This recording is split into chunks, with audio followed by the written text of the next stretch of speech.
SMC অর্সালাইন নিবেদিত ১৩টি প্রশ্নের আজকের অতিথি বাবর আলী, বাংলাদেশের সুনাম বাড়িয়ে দেওয়া একজন মানুষ, যিনি পর্বত আরোহী, এভারেস্ট জয় করে এসেছেন এবার। তো সামাজিক যোগাযোগ মাধ্যমে প্রশ্ন ছিল, মানুষ কেন এভারেস্টে যায়, কি লাভ? এই প্রশ্নের উত্তর আপনার মুখেই শুনতে চাই। যদি আমি পর্বতারোহণের কথাই বলি, অনেকটা ব্যক্তিগত খেলা, এটা অনেকটুকুই।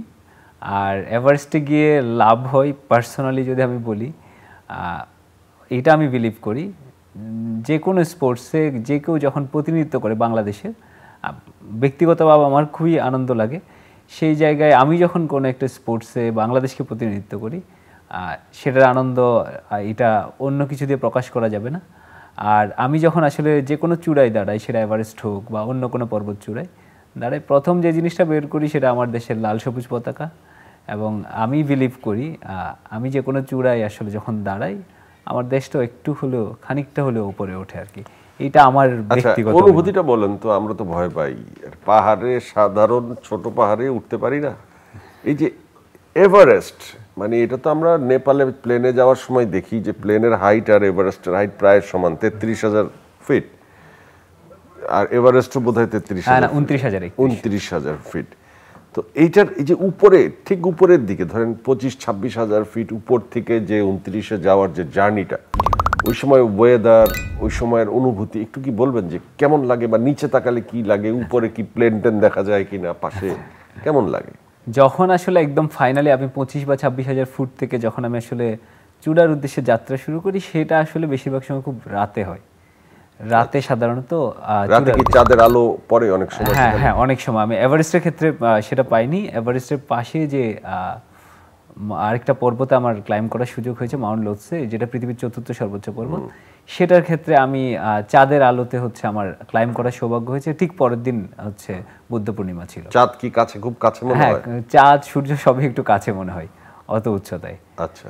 এবং সেজন্য সূর্য যেহেতু আসলে অনেক কাছে বা মানে অনেক উচ্চতায় থাকি, সেজন্য যখন গ্লেশিয়ার বা হিমবাহে সূর্যের আলোটা পড়ার পরেই হচ্ছে রিফ্লেক্ট করে আসলে আমাদের এই যে স্কিনগুলো, আমাদের বার্নগুলো এখনো সারেনি, এগুলো বার্ন হয়। আর এছাড়া আর যদি বলি ওয়েদার তো আসলে ওয়েদারটা এখানে খুব বড় একটা চ্যালেঞ্জ, ইন এ সেন্স যে চান্সেস থাকে হচ্ছে তুষারপাত তো হয়, হোয়াইট আউট, মেঘ এসে চারপাশ ঢেকে যায়। আর এছাড়া ব্লিজার্ড বা তুষারঝড়, এগুলা নিয়মিত হতেই থাকে। আর চারপাশে দেখতে পারাটা আমি বলবো, আমি যেহেতু নেপাল দিক থেকে ক্লাইম্ব করেছি, দুদিক থেকে মূলত এখন ক্লাইম্ব হয়ে থাকে, নেপালের দিক থেকে আর তিব্বতের দিক থেকে। এছাড়াও এভারেস্ট এ পর্যন্ত ১৫টা রুটে ক্লাইম্ব হয়েছে, কিন্তু এই দুই দিক থেকে আসলে মূলত এখন বেশি ক্লাইম্ব হয়। তো নেপালের দিক থেকে ক্লাইম্ব করেছি আমি। তিব্বতের দিকটা যখন উঠছিলাম, তিব্বতের দিকটা হচ্ছে আমি খুব আগ্রহ নিয়ে দেখছিলাম।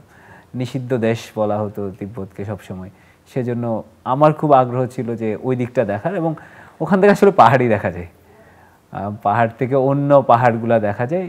তবে হ্যাঁ, এমন একটা জায়গায় সেই ফিলিংসটুকু হয় যে আপনি একদম পৃথিবীর সর্বোচ্চ স্থানে দাঁড়িয়ে এবার বাকি দুনিয়া দেখছেন। এটা খুবই দারুণ অনুভূতি। আচ্ছা, আমি নামটা ভুলে গেছি, যারা সহযোগিতা করে নিয়ে যায়, ওদেরকে কি যেন বলা হয়? অ্যাকচুয়াল টার্মটা হওয়া উচিত ক্লাইম্বিং গাইড, বাট এই নামটা খুব প্রচলিত শেরপা, রাইট। শেরপারা আসলে কি হেল্প করে? শেরপাদের হেল্প ছাড়া কি আপনারা এভারেস্ট জয় করতে পারেন একা একা? সম্ভব না, এটা সম্ভব, অনেকেই করেন। আর যেহেতু এখন নেপাল গভর্নমেন্ট অনেক ক্ষেত্রেই রুলস করেছে যে ক্লাইম্বিং গাইড নেওয়া বাধ্যতামূলক, ইভেন সেটা ট্রেকিংয়ের ক্ষেত্র, যেহেতু আগে বেশ কিছু দুর্ঘটনা ঘটেছে, সেজন্য শেরপারা যে জিনিসটা করে, ওদের বেশিরভাগেরই হচ্ছে জন্ম হয়েছে এমন একটা উচ্চতায়, ১০ থেকে ১৫,০০০ ফিট উচ্চতার অনেকগুলো গ্রামে এদের জন্ম। তো এরা জন্মগতভাবে একটা অ্যাডভান্টেজ পায়। এবং ওরা শেরপা মানে আসলে বেসিক্যালি হচ্ছে পূর্ব দেশের মানুষ। ওরা অনেক বছর আগে পূর্ব তিব্বত থেকে মাইগ্রেট হয়ে খুম্বুর এই অঞ্চলে আসে আর কি।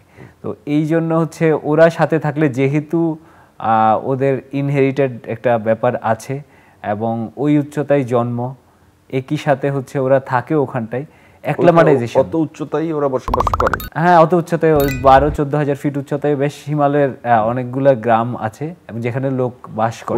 ওইসব গ্রাম দেখেছেন আপনি? হ্যাঁ, আমরা যখন ট্র্যাক করে যাচ্ছি, কেউ যদি শুধু এভারেস্ট ক্লাইম্ব করতে না, যখন ট্র্যাক করে যায় বেস ক্যাম্প অবধি, তখন কিন্তু এইসব গ্রামের উপর দিয়ে যায়। আচ্ছা, ওইসব গ্রামের জীবনযাত্রা সম্পর্কে একটু বলবেন, কেমন ওখানকার লাইফস্টাইল, বাজার, খাওয়া দাওয়ার অভ্যাস, মানুষগুলোর জীবন, বিনোদন? আমার মতো আপনারাও জানেন ডায়রিয়া সহ যে কোনো পানি শূন্যতায় আমার আস্থা এসএমসি রোড স্যালাইন। কেনার সময় প্যাকের গায়ে এসএমসি লোগো দেখে কিনবেন। এসএমসির ওরসালাইন। গ্রামগুলা সম্পর্কে আমি যদি জনপদগুলা সম্পর্কে বলি, হিমালয় তো শুধু হিমালয়, আসলে পৃথিবীতে অন্য অনেকগুলো পর্বতমালা আছে, তো হিমালয়কে আসলে অনন্য করেছে এর মানুষগুলো। পৃথিবীর আর কোনো পর্বতমালায় এত উচ্চতায় মানুষ বাস করে না। তো অতি উচ্চতায় এসব পর্বতের নিচে আসলে যে মানুষগুলো বাস করে, এদের হৃদয় বিশাল। আমার সেরকম বেশ কিছু মানুষের সাথে মেশার সুযোগ হয়েছে, এবং ওখানে আসলে লাইফটা খুবই খুবই সিম্পল। আমরা এখানে এত কিছু নিয়ে চিন্তা ভাবনা করি, কেরিয়ার কিভাবে অর্থ উপার্জন করা যাবে, রাজনীতি, হেন তেন অনেক কিছু আছে। সেটা ওখানটার লাইফটা একদমই সিম্পল। আমার ক্ষেত্রে যেটা হয় যে আমি মানে পর্বত থেকে যে জিনিসটা খুব বেশি শিখেছি, বা পর্বতের মানুষদের কাছ থেকে, সেটা হচ্ছে মিনিমালিস্ট হওয়া। আমি খুব অল্পে তুষ্ট একজন মানুষ, এবং সেটা মনে হয় আরও বেশি শিক্ষাটা পেয়েছে আসলে ওদের লাইফস্টাইল থেকে। ওরা বছরের নির্দিষ্ট সময়ে ওদের যে বাড়ির পাশের যে জমিগুলো আছে, যেখানে ফসল ফলানো আসলে খুবই মুশকিল, এবং খুব শর্ট একটা টাইম পাওয়া যায়, কারণ বেশিরভাগ সময় তুষারপাত হচ্ছে, বৈরী আবহাওয়া খুব বেশি, এবং বেশিরভাগ জমিতে হচ্ছে বিশাল বিশাল সব পাথর বা বোল্ডার আছে, সেগুলা সরাতে হয়। তো খুব কষ্টের লাইফ যদি আমি পরিশ্রমের দিক থেকে চিন্তা করি। আবার বছরের একটা সময়, শীতের সময় প্রচুর তুষারপাত হয়, ঘর থেকে বেরোনোর উপায় থাকে না। সেটার জন্য হচ্ছে লাকড়ি বা এগুলা স্টক করে রাখা, গবাদি পশুগুলোর জন্য এই সময়টুকুতে খাদ্যের যোগান করে রাখা। তো এই জিনিসগুলো দেখে মানে ওভারঅল ওদের লাইফটা ভেরি ভেরি ভেরি সিম্পল, যেখানে এত সমতলে এত ব্যাপার থাকে কেন? ওইখানে কি মানে কি কারণে থাকে? ইচ্ছা করলে তো সমতলে তারা আসতে পারে না, ওখানেই তো তাদের পুরো জীবনটা। না, সমতলে আসতে পারে না সেটা ঠিক নয়, অনেকে অনেক রেয়ার, এইটাতেই অভ্যস্ত আসলে অনেক বছর ধরে। আবহমান কাল থেকেই ওখানে থাকছে, এবং তিব্বত থেকে ওরা মাইগ্রেট হয়ে প্রথম যে এই জায়গাগুলোতেই আসে। দুইটা ছোট্ট জায়গার নাম বলি, নামচে আর প্যাংবোচে, এখানটাতে। এবং এই দুই জনপদেই একটা বড় অংশ থাকে, এবং অনেকগুলো মনাস্ট্রিও থাকে এখানটায়। আর যেহেতু ওখানে ওদের এটা ভিটা বাড়ি বা জমি যেটাই বলি, সেখানটাতেই একদম আবহমান কাল থেকেই থাকছে আর কি। ওকে, আপনি লোৎসে এবং এভারেস্ট দুটোই তো জয় করলেন, মানে দুটো পাহাড় জয় করার কারণটা কি ছিল? এভারেস্ট জয় করলেই তো সব জয় হয়ে যায়, কিন্তু লোৎসেও আপনি উঠেছেন, এটা কি এভারেস্টে ওঠার পূর্ব প্রক্রিয়া ছিল? না না, আমি এভারেস্টের পরে লোৎসেতে ক্লাইম্ব করেছি একদিন পরে। আচ্ছা, আমি একটু সবসময় মানে চ্যালেঞ্জিং কিছু করতে পছন্দ করি। আমাদের দেশ থেকে এভারেস্ট আগেও আমাদের 5 জন আরোহণ করেছেন। তো আমি সবসময় যখনই কোনো পর্বত অভিযানে যাই, চেষ্টা করি ওই পরের অভিযানটা যাতে আরেকটু চ্যালেঞ্জিং হয়। চ্যালেঞ্জিং ওই সেন্সে না যে আমি বলবো যখন শুধু পর্বতটা ক্লাইম্ব করার সময় চ্যালেঞ্জটা থাকে, আমি যখন প্রিপারেশন নিচ্ছি পর্বতটার জন্য, তখনও যাতে ওই চ্যালেঞ্জটা ফেস করি এবং এটা ওভারকাম করতে আমার ভালো লাগে। এবং সেই জন্যই আসলে এই এভারেস্ট ক্লাইম্ব করার পরে লোৎসেকেও আসলে বেছে নেওয়া, যাতে চ্যালেঞ্জটা আরেকটু বেশি হয়। যে সামাজিক স্বীকৃতি ছাড়া আপনি কি কোনো সরকারি বা বেসরকারি অনুদান কিংবা আর্থিক সহায়তা পেয়েছেন কিছু? বেসরকারিভাবে বলবো, যাওয়ার আগে আমার কিছু পৃষ্ঠপোষক ছিল, কিন্তু সেটা আসলে আমার যে অর্থের প্রয়োজন ছিল সেটার তুলনায় অপ্রতুল ছিল। আর সরকারিভাবে কোনো সহায়তা সেটা যাবার আগেও নয়, আসার পরেও নয়। আর কোনো স্বীকৃতি সরকারি না, সরকারিভাবে এখনো পর্যন্ত নয়। কিন্তু এভারেস্ট জয়ের একটা স্বীকৃতি তো থাকা উচিত। আমাদের দেশে হয়তো আনফরচুনেটলি ওভাবে এই জিনিসটা, অন্য দেশে এই ধরনের অন্য অনেক দেশে আছে। কি ধরনের স্বীকৃতি জানা আছে আপনার? ওইসব দেশে মূলত যেটা হয়, পর্বতারোহণটাকে স্পোর্টস হিসেবেই গণ্য করা হয়। আমাদের দেশে আসলে সেটাকে স্পোর্টস হিসেবে ধরা হয় না। এটা এখনো লাইফস্টাইল পাতার অংশ বা পত্রিকার পাতার পেছনের একটা অংশ, সেটা এখনো খেলার পাতাই এখনো পর্যন্ত আসেনি আর কি।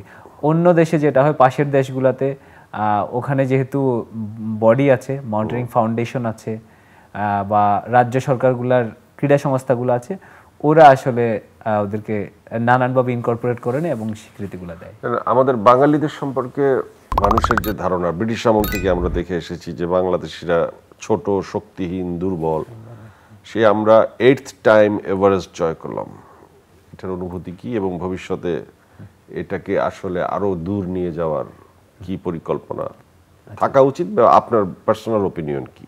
আচ্ছা, আমি হচ্ছে ষষ্ঠ বাংলাদেশি হিসেবে এভারেস্ট আরোহণ করেছি, এবং যেটা বলা হয়ে থাকে জাতিগতভাবে আমরা দুর্বল, আপনি যেটা বলছিলেন, কারণ এটা একটা কারণ আছে, আমাদের জমিগুলো খুবই উর্বর, কোনো ক্রমে একটা বীজ পড়লে ওখান থেকে আমরা ফসল পেয়ে যাই বেশিরভাগ ক্ষেত্রে, বা আমাদের হচ্ছে যত নদী নালা আছে মাছে ভর্তি, কোনো রকম বড়শি বা জাল নিয়ে গেলেই আমার প্রোটিনের উৎস হয়ে যাচ্ছে।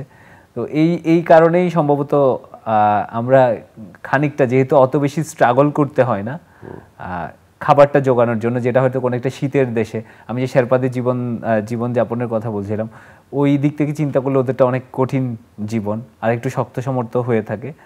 তো সেই জায়গা থেকে এরকম এইটা যেহেতু পর্বতারোহণ অনেকটুকুই ইন্ডিভিজুয়াল স্পোর্টস, নিজে খেলা হয় এবং এমন একটা জায়গায় খেলা হয় যেখানে এটা লাইভ টেলিকাস্টের কোনো ব্যবস্থা নেই, কোনো রেফারি নেই, আম্পায়ার নেই, কোনো বাউন্ডারি নেই, বা টাইম লিমিটও নেই যে এতক্ষণের মধ্যে শেষ করতে হবে, T20 বা ক্রিকেটের অন্য ফরম্যাটগুলোর মতো, বা ফুটবলের মতো 90 মিনিটে শেষ করতে হবে।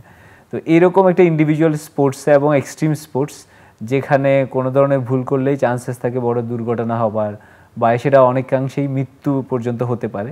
তো এই ধরনের স্পোর্টস যে আমরা পারি, এই সাহসটুকু যে আছে আমাদের, এবং সেটা যে খুব ভালোভাবেই পারি, আমার পার্সোনাল আমি বিলিভ করি যে আমার এই দুটো পর্বত, যেহেতু এভারেস্ট আগেও আরোহণ হয়েছে, একই অভিযানে আরেকটা 8000 মিটার পর্বত হচ্ছে ক্লাইম্ব করতে পারাটা, এটা দেশের অ্যাটলিস্ট ইয়াং জেনারেশন যারা আছে ওদের কাছে এই মেসেজটা যাতে যায় যে আসলে এই ধরনের স্পোর্টস আমরাও খেলতে পারি, এবং বেশ ভালোভাবেই এটা করতে পারি। আচ্ছা, ওইখানে অনেকে তো উঠতে পারে না, মারা যায়, সেই সমস্ত লাশ পড়ে থাকে একইভাবে, তারা নষ্ট হয় না যেহেতু ঠান্ডা, এরকম মৃতদেহ দেখেছেন? হ্যাঁ, দেখেছি, আমি টোটাল 3টে মৃতদেহ দেখেছি। মানে কি তারা অ্যাজ ইট ইজ বলবো না, বেস ক্যাম্পের কাছে যে মৃতদেহটা দেখেছি সেটা অনেকটুকুই হচ্ছে সেটা ক্ষয়ে গেছে, কারণ এটা বেস ক্যাম্পের অনেকটুকু কাছেই, এবং সেই জায়গায় হিমালয়ান গোরাক বলে একটা পাখি আছে, সেটা এইটা শরীরে অনেকাংশই খেয়ে নিয়েছে। কিন্তু উপরের যে দুটো ডেড বডি, একটা অবশ্য একদমই নতুন ছিল, মাত্র 4 দিন আগের ডেড বডি ছিল, সেটা একদম অ্যাজ ইট ইজ ছিল। আর আরেকটা একদমই চূড়ার কাছাকাছি দেখেছি, এটা খুব বেশি পুরনো না হলে কয়েক বছর তো পুরনো অবশ্যই, সেটাও কিন্তু একদম আপনি যেটা বলছেন অ্যাজ ইট ইজ ভাবে রয়ে গেছে, যেহেতু ওখানে ওয়েদারটা অতি উচ্চ। ওদেরকে সরানোর বা আনার কোনো চেষ্টা বা কিছু করা হয় না কখনো, যারা ডেড বডি যেগুলো পড়ে থাকে? মানে ক্যাম্প 4-এর উপরে, ক্যাম্প 4 হচ্ছে এটা অলমোস্ট 7900 মিটার, বা এরপরে 8000 মিটার শুরু, যেখানটা ডেথ জোন বলা হয়। তো ডেথ জোনে হচ্ছে শরীর খুবই মিনিমালি ফাংশন করে, নর্মাল সেল প্রোডাকশন শরীরে বন্ধ হয়ে যায়, খুব ছোট্ট কোনো কাজ করা একটা ইন্ডিভিজুয়ালের পক্ষে খুব মুশকিল, জুতোর ফিতে বাঁধা বা ব্যাকপ্যাক থেকে পানিটা বের করা, এটা করতে অনেক ব্যাক পেতে হয়। এবং পাহাড়ের যেরকম উচ্চতা বা যে স্লপি পাহাড়, স্টিপ পাহাড়, ওখানে আসলে নিজেকে নিয়েই খুব মুশকিলে পড়তে হয়, ওই জায়গায় কাউকে উদ্ধার করা খুব মুশকিল।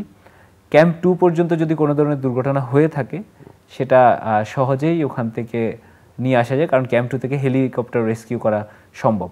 এভারেস্ট জয়ী বাবর চ্যানেল আইয়ের দর্শকের জন্য কিছু কথা বলবেন, আমরা সেটা শুনব। প্রত্যেকের আসলে সবারই যে এভারেস্টে যেতে হবে ব্যাপারটা এমনই নয়, everyone has their own Everest, climb your Everest.